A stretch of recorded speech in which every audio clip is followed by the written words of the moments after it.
بسم اللہ الرحمن الرحیم۔ اقبال کے دو شعر سامنے آئے ہیں، ان کا مفہوم آپ کی خدمت میں پیش کرنا چاہتے ہیں، جن کا لب لباب ہے خلوص۔ دو رنگی نہ ہو، دو راہی نہ ہو، ٹھیک ہے، ایک سائڈ پر کھڑنا چاہیے، یا رحمان کے ساتھ کھڑیں، ٹھیک ہے، یا شیطان کے ساتھ کھڑیں، ٹھیک ہے۔ یہ نہیں ہے کہ آپ منافقت کریں، منافقت نہیں ہونی چاہیے۔ تو فرماتے ہیں عشق قاتل سے بھی مقتول سے ہمدردی بھی، یہ بتا کس سے محبت کی جزا مانگے گا۔ سبحان اللہ۔ شعر کہتا ہے عشق قاتل سے بھی، یعنی قاتل سے بھی تجھے محبت ہے، عشق ہے، مقتول سے بھی تو ہمدردی کر لیتا ہے۔ بتا جب تو مر جائے گا تو خدا سے تو کس سے محبت کی جزا مانگے گا۔ قاتل سے محبت کی جزا مانگے گا یا مقتول سے ہمدردی کی جزا مانگے گا رب تعالیٰ سے، ٹھیک ہے۔ اقبال اس شعر میں منافقت، صاحبداری اور دو رخے پن کی مذمت کر رہے ہیں۔ وہ کہتے ہیں کہ اگر عشق کا دعویٰ ہے تو پھر قاتل سے ہمدردی یا محبت کا صلہ کیوں مانگا جائے، اگر اللہ کو سجدہ بھی ہے۔ دوسرا شعر بھی ساتھ وہ کوٹ کر رہے ہیں، فرماتے ہیں سجدہ خالق کو بھی ابلیس سے یارانہ بھی، حشر میں کس سے عقیدت کا صلہ مانگے گا۔ سبحان اللہ۔ وہ کہتے ہیں کہ آپ کو اللہ کا سجدہ بھی آپ کر لیتے ہیں، نماز بھی پڑھ لیتے ہیں، شیطان سے دوستی بھی، تو روز محشر کس سے عقیدت کا انعام تو مانگے گا، کیا تو فیصلہ کرے گا۔ یہ اشعار انسان کو خود احتسابی پر مجبور کرتے ہیں، یعنی اپنا احتساب کرنے پر مجبور کرتے ہیں۔ کیونکہ بعض لوگ ہوتے ہیں نا، شراب بھی پی لیا، نماز بھی پڑھ لی، بدکاری بھی کر لی، حج پر بھی چلا گیا۔ نہیں، یہ تو منافقت ہے، دو راہ نہیں ہونا چاہیے انسان، ٹھیک ہے نا۔ تو اسی پر وہ کہتے ہیں اپنا احتساب کو، اپنے اندر جھانکو، اکیلے بیٹھ کر اپنے نفس سے باتیں کرو کہ تو کیا کر رہا ہے، ایک کام کر، اور بہتر یہ ہے کہ نیک کام کر، اچھا کام کر، خدا کے ساتھ کھڑا ہو جا۔ کیا ہمارے اعمال اور ہماری وفاداریاں واقعی خالص ہیں، یہ ہم اپنے آپ سے پوچھیں۔ اگر آپ چاہیں تو میں اس شعر پر مبنی آپ کو بہت سے مفاہیم مزید بتا سکتا ہوں، ٹھیک ہے۔ تو اقبال کہتے ہیں کہ انسان کی دوغلی طبیعت نہیں ہونی چاہیے، اس کو نشانہ بنا رہے ہیں اقبال۔ کہتے ہیں محبت کا دعویٰ کرتے ہو لیکن تمہارا دل قاتل کے ساتھ بھی ہے اور مقتول کے ساتھ بھی تم ہمدردی جتا دیتے ہو، نہ، یہ بری بات ہے۔ ایک سائڈ پر ہونا چاہیے انسان، ٹھیک ہے، یا قاتل کے ساتھ یا مقتول کے ساتھ، ٹھیک ہے۔ جس طرح یہ امام صلی اللہ علیہ وسلم کا کربلا میں واقع ہے، یا امام حسین کے ساتھ کھڑو یا اس کے مخالف کے ساتھ کھڑو۔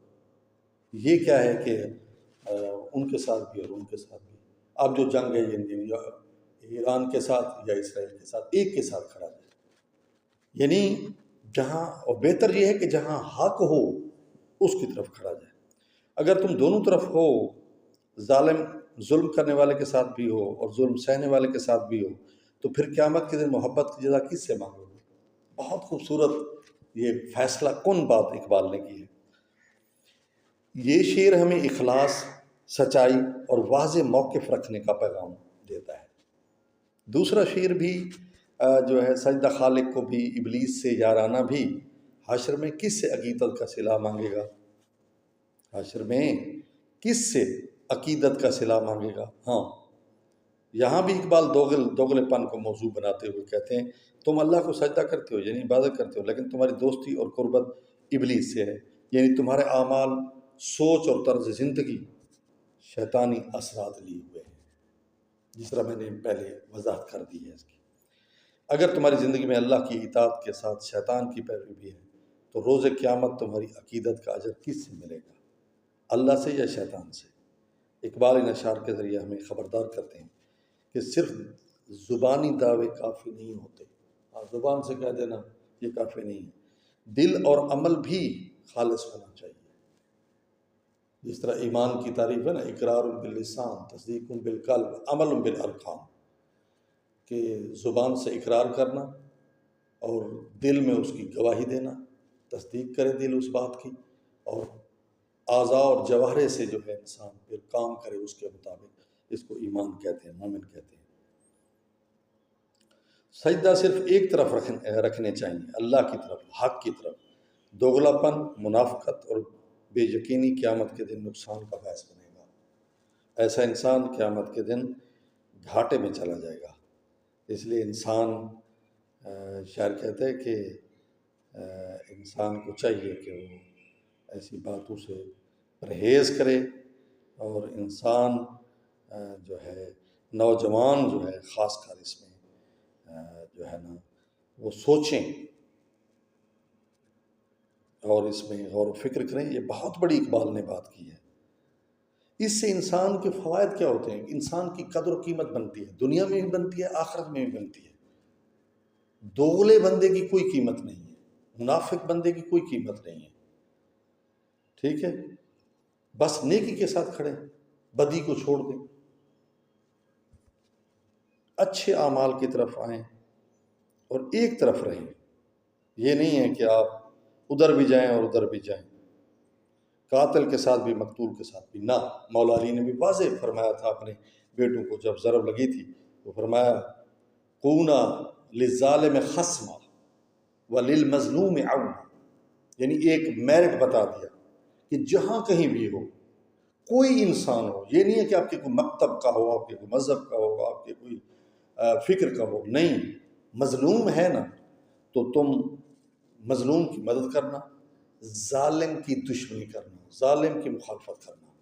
سبحان اللہ، یہ قیامت تک کی کلیہ بتا دیا، جو قرآن کے مطابق ہے، یہ جو پیغمبر کے فرمان کے مطابق ہے۔ مولا علی نے کلیہ بتا دیا کہ جب بھی کھڑو مظلوم کے ساتھ کھڑو۔